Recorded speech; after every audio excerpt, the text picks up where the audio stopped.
Hello friends, स्वागत है आप सभी का आज की इस वीडियो में। और ये प्रॉफिट एंड लॉस का पार्ट 6 है। अगर आपने पिछला वीडियो नहीं देखा है तो उसका लिंक डिस्क्रिप्शन में दिया गया है, उसे जाकर ज़रूर देखें। और अगर आप चैनल पर नए हैं या अभी आप तक चैनल को सब्सक्राइब नहीं किया है तो चैनल को सब्सक्राइब ज़रूर करें। वीडियो पसंद आए तो लाइक शेयर कमेंट करना बिल्कुल न भूलें। तो चलिए शुरू करते हैं आज का पहला टाइप।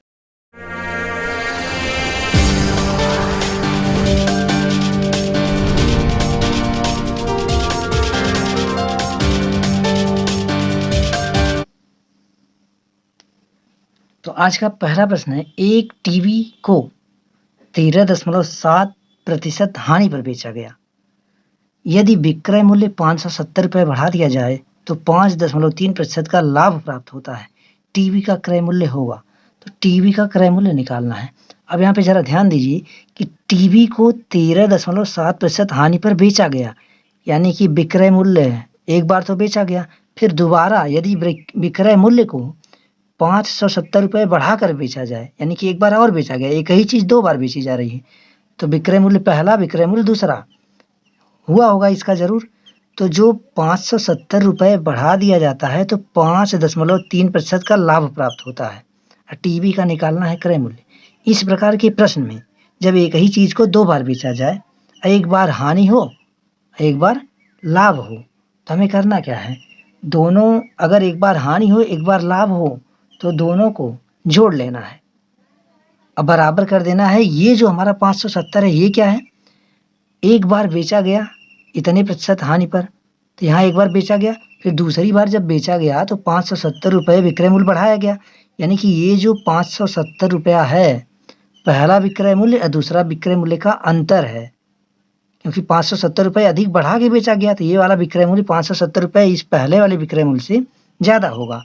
तो ये जो 570 रुपये दिया है ये दोनों विक्रय मूल्य का अंतर दिया है।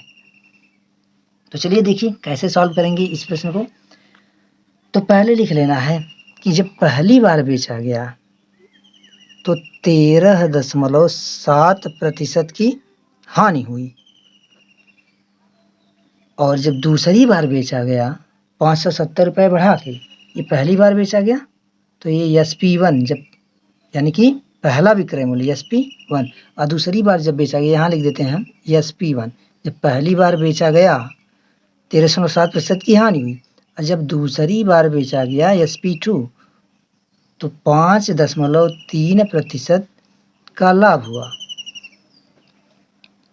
इस प्रकार के प्रश्न में क्या करना है, हमें जब एक बार हानि एक बार लाभ हो तो हानि लाभ को जोड़ देना है। तो हानि प्लस लाभ करना है, अब बराबर विक्रय मूल्य का जो अंतर दिया है वो रख लेना है, विक्रय मूल्य का अंतर। तो विक्रय मूल्य का अंतर दिया हुआ 570, तो हानि लाभ को जोड़ देना है, इन दोनों को जोड़ देना है। तो 7 3 10 ये हो जाएगा 0, और 13 5 18 19 आएगा, 19%। अब बराबर होगा विक्रय मूल्य का अंतर दिया है 570, तो यहाँ लिखना है 570। अब क्या करना है, हमने पिछले लेक्चर में बताया था कि किसी भी वस्तु का जो CP होता है वो 100% होता है। अब यहाँ 19% का मान हमें पता चल गया, और 100% का मान जैसे ही निकालेंगे तो क्रय मूल्य निकल जाएगा तुरंत। तो चलिए देखते हैं। तो यहाँ 19% का मान इतना रुपया है, तो हमें निकालना 100%, और जैसे ही 100% इसको बनाएंगे तो वस्तु का जो CP है वो निकल जाएगा। तो 1% बराबर क्या हो जाएगा, 1% का मान हो जाएगा 570/19।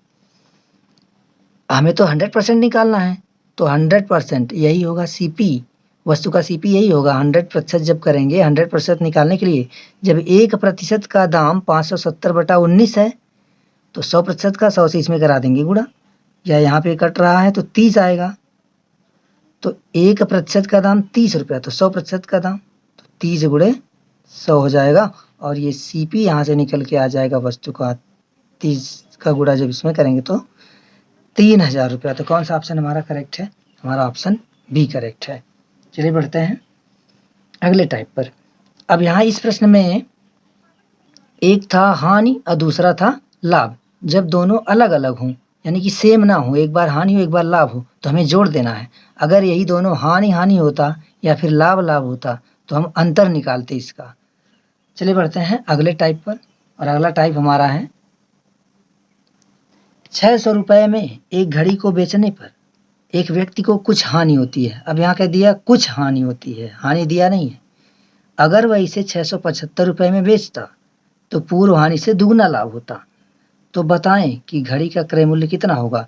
सेम प्रश्न है, बस यहाँ जो हानि प्रतिशत नहीं दिया है, यहाँ कुछ बोल दिया, तो इसे मान के लगाएंगे, कुछ की जगह यक्स मान लेंगे, यक्स हानि है। तो चलिए देखते हैं कैसे सॉल्व होगा ये प्रश्न। तो यहाँ पे हम मान लेते हैं कि माना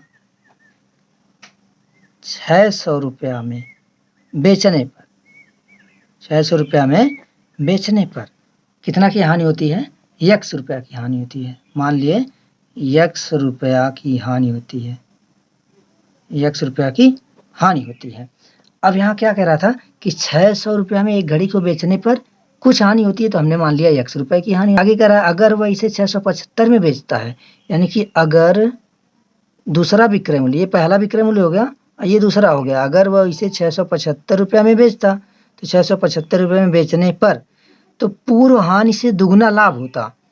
तो ये पूर्व हानि तो यही है, यक्स हमने माना है, तो दुगुना इसका कितना होगा, 2x होगा। तो 2x का क्या हो जा रहा है, लाभ हो जा रहा है।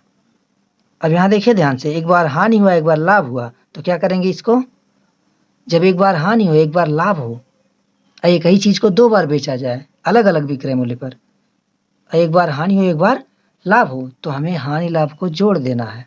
क्या करना है, जोड़ देना। तो 2x, एक x और आ गया 3x, 3x रुपया, और इधर विक्रय मूल्य का अंतर, तो अंतर दोनों में कितना है, 75 का है। तो ये हो गया 75 बराबर 3x। तो x बराबर कितना हो जाएगा, तो x बराबर हो जाएगा 3, इधर गुणा में इधर आएगा भाग में हो जाएगा 75 बटे में 3। तो ये कट जाएगा, 3 दूना 6, 3 पचे 15। तो x का मान कितना आ गया, 25। अब हमसे पूछा क्या गया है, ये x क्या आया, ये हानि न आई है, ये क्या आई है, हानि आई। x हानि हमने माना था, तो 25 रुपया की ये हानि आ गई है। हमसे पूछा क्या गया है, हमसे पूछा गया है कि वस्तु का क्रय मूल्य। अब हम जानते हैं क्या कि क्रय मूल्य बराबर होता है विक्रय मूल्य प्लस हानि, ये सूत्र है। चूंकि होता है ना हानि बराबर क्रय मूल्य माइनस विक्रय मूल्य, तो इससे निकालेंगे तो क्रय मूल्य बराबर विक्रय मूल्य प्लस हानि। तो विक्रय मूल्य कितना था, 600 था, 600 रुपये में बेचने पर इतना हानि हुई थी, तो 600 में जोड़ दीजिए, तो विक्रय मूल्य था 600, हानि को जोड़ देना है, तो यह आ जाएगा 625 रुपया। जो सीपी आ गया यानी कि क्रय मूल्य आ गया वस्तु का 625 रुपया आ गया। हाँ, हम इस दूसरे वाले से भी निकाल सकते हैं। यहाँ जब इतना की हानि हुई, x का मान 25 आया, तो 25 दूना 50, 50 रुपए का लाभ होता। अब 50 इसमें से इस विक्रय मूल्य में से घटाएंगे और तब भी 625 रुपए आ जाएगा। तो दोनों से आ सकता है, इससे भी आ सकता है, इससे भी आ सकता है। तो हमने हानि निकाला, इस विक्रय मूल्य में जोड़ दिए हानि को, तो ये सीपी वस्तु का आ गया। तो कौन सा ऑप्शन हमारा करेक्ट है, ऑप्शन नंबर बी करेक्ट है, 625 रुपया। चलिए बढ़ते हैं अगले प्रश्न पर। अगला प्रश्न है हमारा, किसी वस्तु को 535 रुपए में बेचने पर उतना ही लाभ प्राप्त होता है जितना कि उसी वस्तु को 465 रुपए में बेचने पर हानि होती है। अब यहाँ उतना और जितना आया है, तो उतना को हम मान लेंगे यक्स, क्या मान लेंगे, यक्स। तो यहाँ पे हम मान ले रहे हैं कि मान लीजिए कि 535 रुपया में बेचने पर मान लिए कि यक्स रुपया, उतना ही लाभ मतलब यक्स रुपया का लाभ होता है। मान लिया यक्स का रुपया का लाभ होता है। फिर आगे कह रहा है अब एक ही वस्तु को दो बार बेचा जा रहा है, एक बार 535 में, अब कह रहा है उसी वस्तु को 465 रुपए में बेचने पर।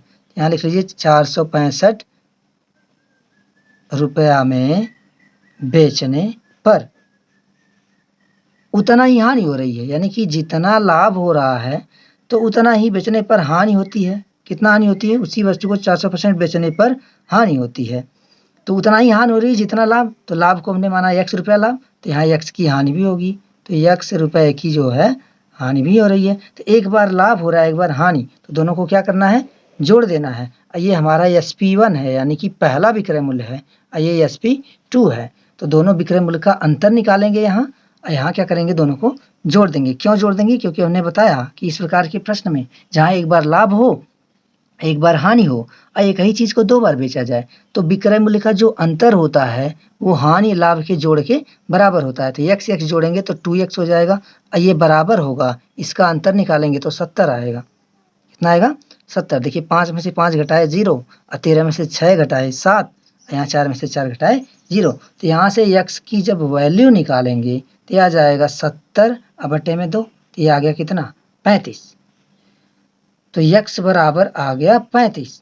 x को हमने माना क्या है? हमने माना है कि x रुपए का लाभ होगा। तो अगर यहाँ लाभ हुआ 35 का तो विक्रय मूल्य क्या था? 535। विक्रय मूल्य 535 था। तो भाई जब विक्रय मूल्य 535 और लाभ हो गया 35 का तो क्रय मूल्य कितने का हुआ होगा? 500 का। तो निकाल लीजिए यहाँ से। तो अब पूछा क्या गया? क्रय मूल्य पूछा गया है, तो क्रय मूल्य निकाल लीजिए। हम जानते हैं क्रय मूल्य बराबर होता है विक्रय मूल्य माइनस लाभ। तो यहाँ विक्रय मूल्य अगर लाभ वाला लेंगे 35, अगर यहाँ लेंगे 35 लाभ वाला लेंगे तो ये वाला विक्रय मूल्य हमें लेना है। तो 500 लाभ वाला हम यूज कर रहे हैं, तो यहाँ 535 में से घटा देंगे 35 को, क्योंकि 35 का लाभ हुआ। तो क्रय मूल्य क्या होगा? यानी कि सीपी निकल जाएगा। कितना आ गया सीपी? 535 में से 35 घटाएंगे 500 रुपया। और कौन सा ऑप्शन करेक्ट हुआ? बी वाला करेक्ट हुआ। हाँ, एक चीज और, इस प्रश्न को अब यही वाला क्यों लिए? इससे भी तो हो सकता है। हाँ बिल्कुल, यहाँ x है, अगर यहाँ मानेंगे तो 35 रुपए की हानि हुई, तो विक्रय मूल्य में जब 35 जोड़ेंगे तो फिर आ जाएगा 500। सीधा सीधा 465 में 35 जोड़ेंगे तो भी 500 आएगा। तो इससे भी निकल सकता है, इससे भी निकल सकता है। तो ये हो गया सॉल्व। अब इस प्रश्न को हम एक दूसरे टाइप से भी बताते हैं। कैसे? देखिए,